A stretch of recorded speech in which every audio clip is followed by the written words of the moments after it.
నిన్న నైట్ నేను హాస్పిటల్ పని మీద ఆల్మోస్ట్ 10:30, 11:30 మధ్యలో హాస్పిటల్ పని మీద ఇంటికి వెళ్తూ ఉన్నాను.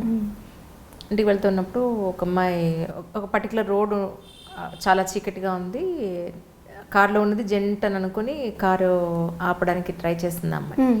ఐ థింక్ 23-25 అలా ఉంటుంది, అంతకు మించి అయితే అమ్మాయి ఏజ్ ఉండదు. నాకు మీలాంటి వాళ్ళని యంగ్స్టర్స్ని చూస్తే నాకు వాళ్ళతో కంపేర్ చేసుకున్నప్పుడు అరే వీళ్ళు ఎందుకు ఇలా అయిపోతుందని నాకు బాధ అనిపిస్తుంది. షీఈస్ లిటరలీ ఒక ప్రాస్టిట్యూషన్ పర్సన్. నేను ఆపాను కారు దిగాను, మాట్లాడాను అమ్మాయితోటి. ఎందుకు ఏం చదువుకున్నావు నువ్వు అంటే 10th ఆపేశానంటే అంతే. 10th ఆపేస్తే పోనీ 10th అంతకుమించి చదవలేను అని అంటుంది. ఎక్కడ ఫ్యామిలీ పరంగా ఆర్థికంగా ఎక్కడ పాసిబిలిటీ లేదు అంది. ఈ పని ఎందుకు, గౌరవంగా ఇంకేదైనా చేసుకోవచ్చు కదా అని అంటే ఇది ఈజీగా నేను ఎక్కువ డబ్బులు సంపాదించచ్చండి అంది.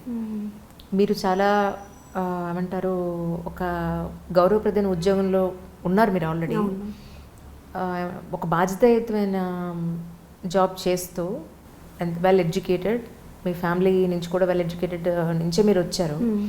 కమింగ్ కూడా మీరు యూపీఎస్సీకి ప్రిపేర్ అవుతున్నారు. ఇప్పుడు గ్రూప్స్ కూడా మీరు డిప్యూటీ కలెక్టర్ ఆల్రెడీ మీ చేతిలో ఉంది. సో ఒక రెస్పాన్సిబుల్ జాబ్లో ఉంటూ ఒక రెస్పాన్సిబుల్ సిటిజన్గా మీరే కనుక ఒక జిల్లా కలెక్టర్ అయితే ఇలాంటి సిచ్యువేషన్ మీకు ఎదురైతే మీరు ఏం చేస్తారు? నేను తప్పకుండా I will take some steps against it ma'am. అంటే ఇప్పుడు ఇలాంటి వాళ్ళు ఏంటంటే they are actually directionless ma'am. And వాళ్ళు ఏంటంటే they don't know what they are actually doing. వాళ్ళకి ఏంటంటే ఫస్ట్ థింగ్ పావర్టీ మ్యామ్. ఈ పావర్టీ వల్ల దే ఆర్ మోర్ లైక్ మనము ఏదో ఒక మీన్స్లో we have to earn and దాని నుంచి మనం బయటపడాలి. ఆ చైన్ మోరల్స్ అండ్ ఎథిక్స్ ఎందుకు వదిలేస్తున్నారు అనేది నా క్వశ్చన్. ఎస్ ఇప్పుడు మనకు తిండి లేదు, తిండి సంపాదించుకోవడానికి కష్టపడదాం, బట్ట లేదు కష్టపడదాం, షెల్టర్ కష్టపడదాం, ఒక మంచి లైఫ్ స్టైల్ లేదు దానికోసం కష్టపడదాం. కష్టపడి సంపాదించకుండా ఇలా ఈ రాంగ్ ట్రాక్ ఎందుకు అనేది నాకు చాలా బాధ అనిపిస్తుంది. అవును మ్యామ్. కమింగ్ ఫ్యూచర్ ఏంటి అమ్మాయిది? Yes ma'am. ఇప్పుడు ఇలాంటి వాళ్ళు ఎదురైనప్పుడు వాళ్ళని మనం ప్రాపర్గా first we have to educate them ma'am. వాళ్ళకు ఒక అవేర్నెస్ తీసుకురావాలి. ఇది నీ లైఫ్ ఎండ్ కాదు, this is like we have to provide them alternative opportunities. అంటే ఇప్పుడు తన్ని బాగా చదివించవచ్చు, ఆల్రెడీ 10th చదివింది, తన్ని ఎన్రోల్ చేసి ఒక మంచి డిప్లొమా కోర్స్లోనో లేకపోతే ఒక పర్టికులర్ స్కిల్, అంటే ఇప్పుడు చాలా ఎస్హెచ్జీస్ గ్రూప్స్ మనకేంటంటే ఒక స్కిల్ స్పెసిఫిక్గా టైలరింగ్ ఇలాంటి స్మాల్ ఎంప్లాయ్మెంట్స్ వాళ్ళకి క్రియేట్ చేస్తే వాళ్ళకి అది ఒక ఆసరాగా ఉంటుంది మ్యామ్ ఫ్యూచర్లో. అంటే they can go on with it అనమాట. సో వాళ్ళకి ఫస్ట్ ఒక అవేర్నెస్ అనేది తీసుకురావాలి మేడం. మీరు ఇది చేస్తున్నది ఈ ప్రస్తుతానికి ఇది వద్దు అంటే దాని నుంచి వాళ్ళకి వచ్చే రైట్స్ అండ్ రాంగ్స్ బెనిఫిట్స్ని మనం వాళ్ళకి ఎడ్యుకేట్ చేయాలి.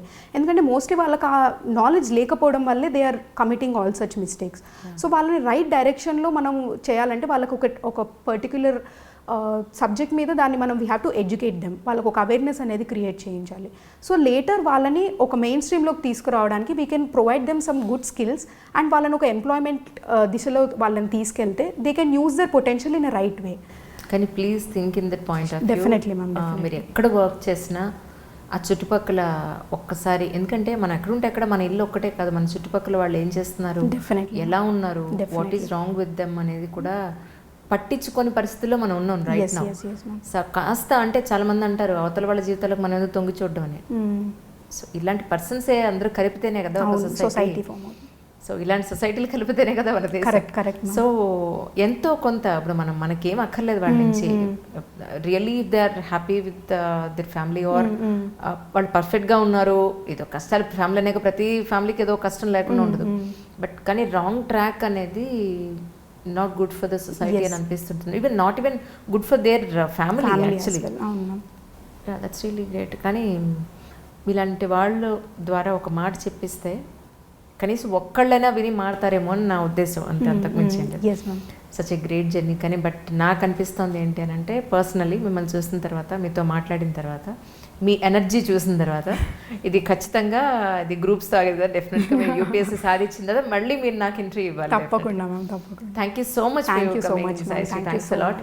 ఇప్పుడు మనతో పాటు సాయి శ్రీ గారి అమ్మ ఉన్నారు, సునీత గారు. సునీత గారు నమస్కారం అండి. నమస్తే.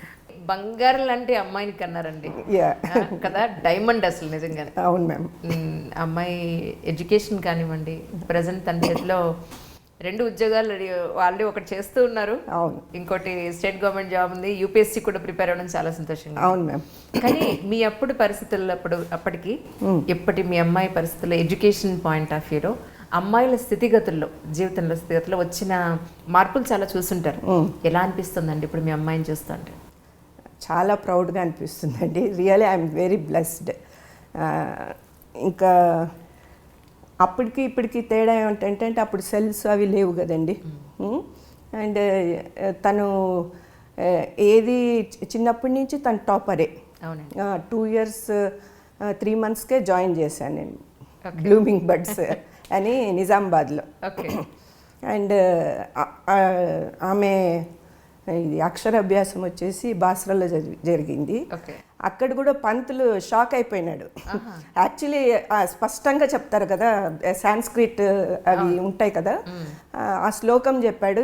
ఆమె అసలు తడబడకుండా మంచి నీట్గా చెప్పేసింది. అంటే అప్పుడే ఆయన గ్రీన్ సిగ్నల్ ఇచ్చేసాడు, మీ అమ్మాయి దేంట్లోనే దూసుకొని వెళ్ళిపోతుంది అని చెప్పేసి. తర్వాత 2 years 3 monthsకే జాయిన్ చేశా బ్లూమింగ్ బర్డ్స్లో. ఒకరోజు మ్యామ్ ఈ హోంవర్క్ దీంట్లో పంపించింది అనమాట.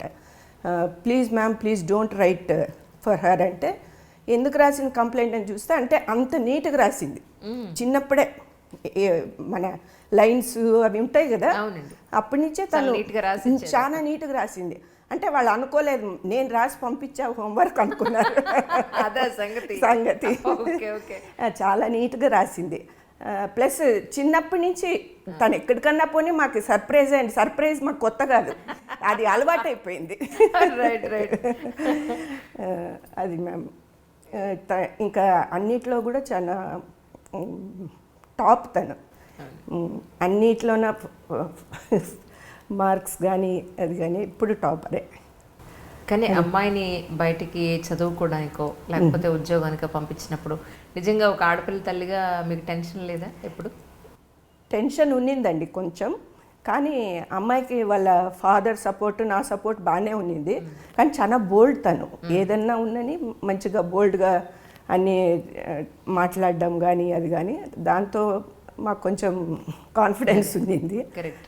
పంపించేవాడిని. రియల్లీ అండి. Congratulations once again. Thank you so much for coming అండి. Thank you so much. Okay. ఇప్పుడు మనతో పాటు సాయిశ్రీ గారి సిస్టర్ తేజశ్రీ గారు మనతో పాటు ఉన్నారు. మొత్తానికి మీ ఇద్దరే సిస్టర్స్ పేర్లు శ్రీ వచ్చేలా పెట్టారండి. అవునండి. అవును. ఏదైనా పర్టికులర్ రీజన్ ఉందా దానికి ఏమన్నా? ఏం లేదు. మా తాతయ్య గారు నేను చిన్నప్పుడు నా పేరు పెట్టారు తేజశ్రీ అని చెప్పేసి. ఇంకా అదే ఫ్లోలో మా మమ్మీకి బాబా అంటే చాలా ఇష్టం అనమాట. సో సాయి అని పెట్టి అదే శ్రీ అనే యాడ్ చేశారు. ఓకే. సాయి శ్రీ. ఇప్పుడు మీ సిస్టర్ని చూసాక మీకు అనిపిస్తుందా నెక్స్ట్ నేను కూడా ఏదో ఒకటి అచీవ్ చేయాలి? ఇప్పుడు నేను కూడా రాస్తున్నాను గ్రూప్ 1. అవునా? తెలంగాణ గ్రూప్ 1. That's nice. ఎక్కడ ఉంటున్నారు ప్రెసెంట్? నేను గచ్చిబౌలిలో ఉంటానండి, కాజాగూడ. Right right. మీ వారు ఎక్కడ వర్క్ చేస్తూ ఉంటారు? మా వారు గ్రీన్ కోలో జాబ్ చేస్తారండి. He is a vice president. Okay okay. గ్రీన్ కోలో చేస్తుంటారు ఇక్కడ హైదరాబాద్. ఎలా అనిపిస్తుంది మీ సిస్టర్ని? చాలా హ్యాపీగా, చాలా ప్రౌడ్గా. అసలు చిన్నప్పటి నుంచి ఏదో ఒకటి అచీవ్ చేస్తుందని మాకు ముందు చాలా కాన్ఫిడెంట్ అనమాట. సో మేమైతే మేము రెడీగా ఉన్నామన్నమాట. ఆమె ఏది అచీవ్ చేసినా మేము వీఆర్ రెడీ. అంత చాలా హ్యాపీగా ఫీల్ అవుతున్నాము. అండ్ ఇది వచ్చేసరికి తను లేదు యాక్చువల్లీ. ఈ రిజల్ట్స్ అనౌన్స్ చేసేటప్పుడు తను చెన్నైలో ఉన్నింది. అవునా? ఈరోజే వచ్చింది. ఓకే. ఈరోజే వచ్చింది. ఇంకా ఈరోజు సెలబ్రేట్ చేయాలి. ఓకే. అయితే ఇప్పుడు మాతోనే సెలబ్రేషన్, మీతోనే స్టార్ట్. Nice ma'am really. నాకు మాత్రం కాకినాడ కాదండి. కాకినాడ తీసుకొచ్చారో మరి ఏం తీసుకొచ్చారో తెలియదు, తీసుకొచ్చారు. రియల్ అండి. అంటే ప్రజెంట్ సినారియోలో అమ్మాయిలు, ఇద్దరు అమ్మాయిలే యాక్చువల్లీ, ఇద్దరు అమ్మాయిలు లేదా ఒక అమ్మాయి ఉన్న పేరెంట్స్కి ఈ సందర్భంగా మీరు ఏం చెప్పదలుచుకున్నారు? ఏం లేదండి. యాక్చువల్లీ పేరెంట్స్ మన మీద ఎంత ఇది నమ్మకం పెట్టుకొని ఉంటారో మనం కూడా వాళ్ళకి అదే నమ్మకాన్ని కలిగించాలి. మెయిన్గా మనం ఏదైతే చదువుదాం అనుకుంటున్నారో వాళ్ళు కూడా మనకు ఫ్రీడమ్ ఇచ్చి అదే చదవడానికి ఎంకరేజ్ చేయాలి. అండ్ మనం కూడా అదే దాని మీద ఉండి వాళ్ళ నమ్మకంతో మనం ముందుకెళ్ళాలి. రైట్. సో మీరు నెక్స్ట్ గ్రూప్స్కి ప్రిపేర్ అవుతున్నారు అయితే? ప్రిపేర్ అవుతున్నా. That's nice. Wish you all success. Groups achieve చేసాక మాత్రం మా దగ్గర రావడం మర్చిపోయి. విష్ యూ ఆల్ సక్సెస్ అండి. Thank you.